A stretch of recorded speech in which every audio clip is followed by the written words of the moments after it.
You know, glad to be here today because it's a topic that comes up often when folks are saying, Michael, you always talk about being nice, and you need to be respectful and treat people with respect and dignity, and I so believe that.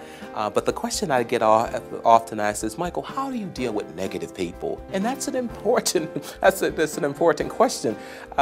Dealing with negative people, I look at it as a free lesson.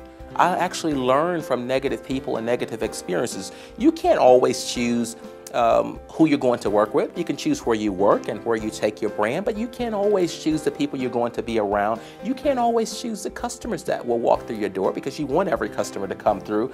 But you are going to encounter people who are not as nice, people who are negative, people who can derail you, but you need to be equipped to deal with them in such a way that you can actually benefit from the experiences. So I'll tell you a few experiences and how I dealt with them, and what lessons I learned from that. I had a tyrannical boss. I mean, a boss from most folks would say a boss from hell. And the lesson that I learned from that is really it taught me how to stay on my toes and how to deliver. Despite the circumstances, despite what I was going through, despite how much of a boss from hell he was, it told me that I need to be 3 steps ahead of him. I need to be always thinking and anticipating what he's going to require of me. And that taught me some valuable skills with dealing with a negative boss is, again, how to stay on my toes, how to think ahead, and always deliver above and beyond. Listen to the criticism, albeit sometimes not fair or relevant. Listen to it, process it, learn from it, and begin to say, well, what do you want me to do next? And begin to say, what is it that you want me to get out of this? And listen, spend more time listening as opposed to getting into an argument. Most of the time we're so quick to say, I want to prove a point. That's not the time to prove a point. It's about listening and taking the action to go forward. How about a lazy coworker? I'm sure some of you might be sitting next to them now, but don't say anything as you're watching this. This taught me how to shoulder a larger workload.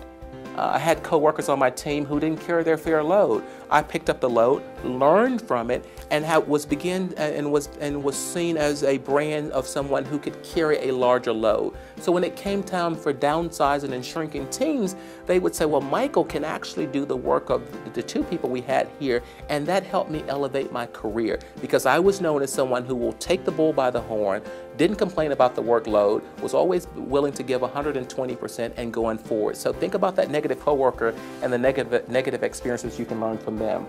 Over-demanding customers. I've had quite a few of those in my days, and I appreciate the lessons that they've helped me learn and how it helped enhance my brand.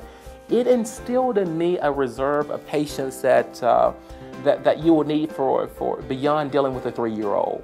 And how do you take that customer and deal with their situation, being patient with them, careful not to argue and get into a rebuttal with them, but understand what is it that they want from you. Being patient and listening and giving the customer what they want. And oftentimes if you just stop and say to a customer, what is it that I can do to make you happy? It disarms them, it forces them to give you the solution, and you act upon that solution. Oftentimes it's not very unreasonable demands, they just want to be heard. And we take that negative customer as a chance for us to show that we're smarter, that we're in charge, and that is not the time to damage your brand. So just think about the negativity that you've encountered in your personal life and your professional life and say, I'm going to learn from this experience and begin to strengthen myself. Thank you so much for listening, and keep the fire burning as you continue to deal with negative people and learn from it. And have a great day.